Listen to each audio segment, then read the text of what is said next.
Hey guys, this is Cuban. I'm here to do a review on the Real Housewives of Atlanta, which aired last night. Um, I didn't catch it last night. I actually caught it this morning due to work. So I posted. If you haven't caught it, I post the link in the description box, so you can watch it like I did. Um, let's get into it. So the season starts off with opening with Sheree's newfound passion, which we find out is bad acting, clearly. And so she's at her home actually, which is she's at her home or whatever with a I don't know if it was a private acting class or whatever the case may be, but it was her and like six other individuals at her house, and they were having acting classes, which was abruptly interrupted by Nene Leakes or whatever, who shows up with his tabloid magazine and her so-called newfound gossip on Kim. So the news comes out to be that um, Kim is gay.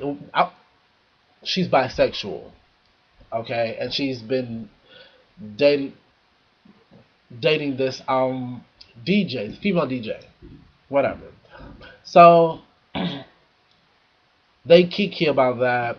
The next day, Nene had invited Kim over. So for lunch or brunch or whatever you want to call it. All I seen was salad though.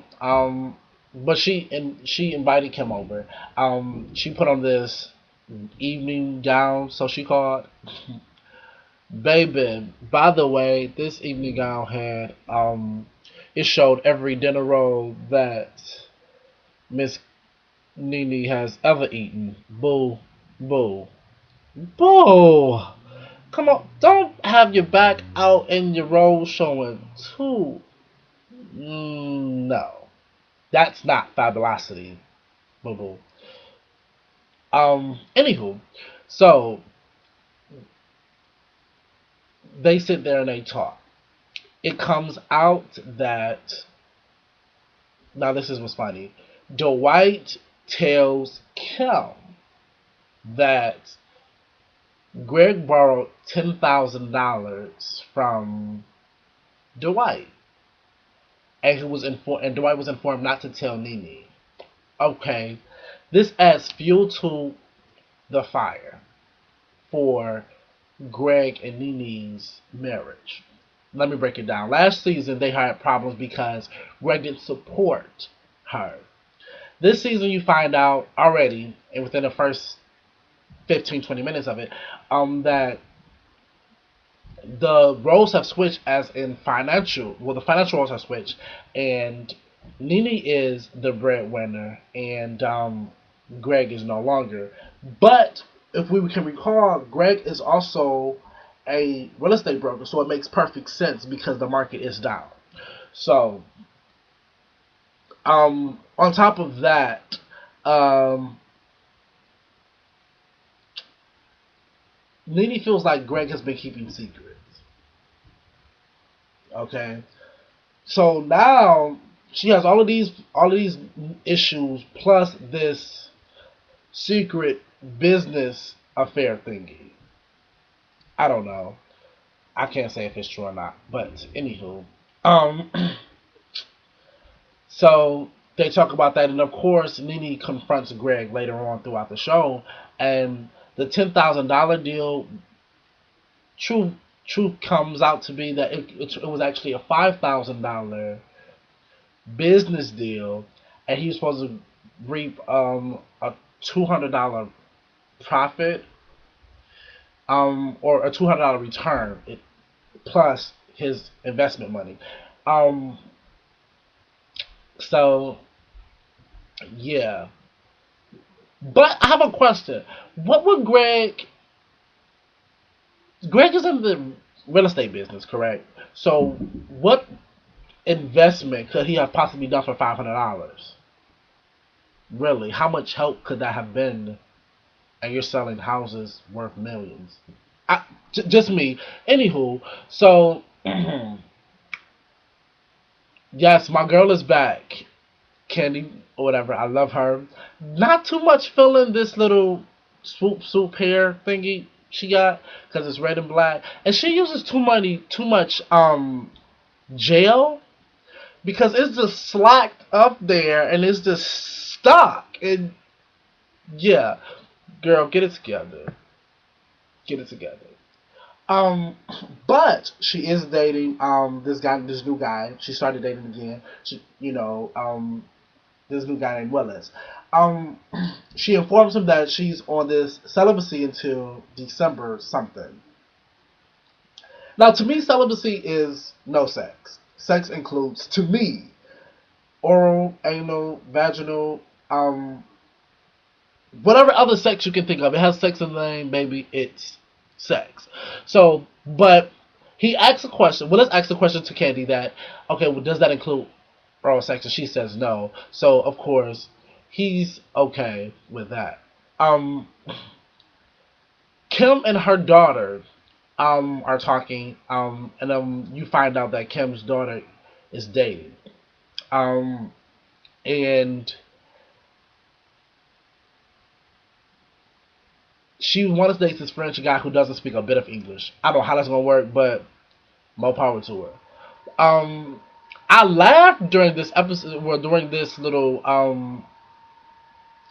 session, because Kim makes a statement about her upbringing, and she says, "I hope that I raise her with the same rules that I was raised on." And Kim, come closer, honey.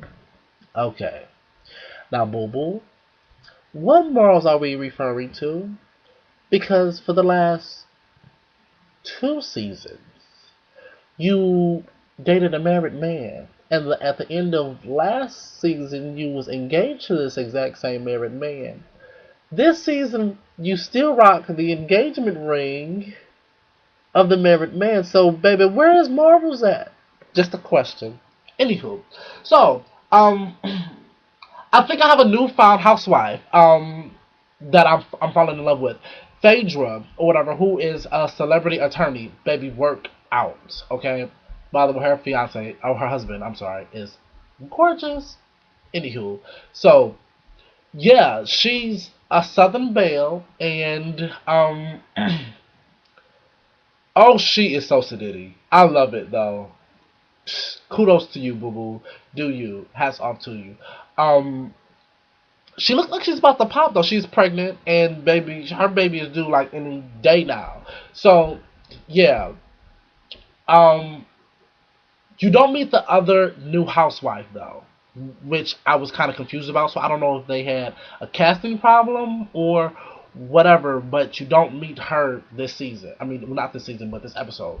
Um, but um, So, all the cast wives, all the cast members, except for the missing new girl and Candy, are invited to, or they attend this shoe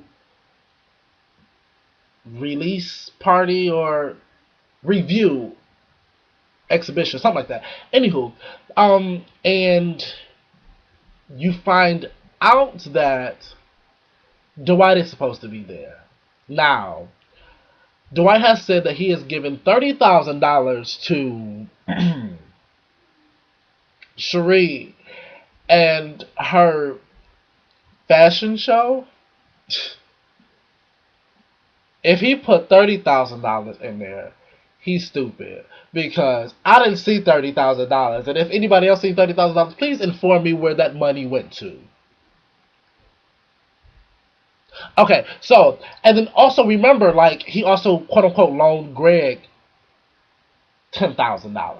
So it's $20,000 worth of money that this dude has that we don't even know his real job. Come to find out, we find out through, I don't know if this is true, but we find out through, excuse me, we found out through Cherie's hairstylist that he's a stunt queen, which is a person who does illegal things to gain money. So they, of course, it's a big fight with Nene and Dwight. Dwight rips up a check that of $5,000 that Nene had wrote out to him, and the cast members are, well, the three old cast members, meaning old as in the original, the only three original that were there or whatever, go off into the right off into the sunsets, or the night, Kiki and laughing about whatever the case may be. But that's pretty much the synopsis for episode 1. I do plan on keep doing these reviews because I love already the season. So comment, post, whatever, do whatever. Let me know how you feel about it. And until next time, God bless. Mwah.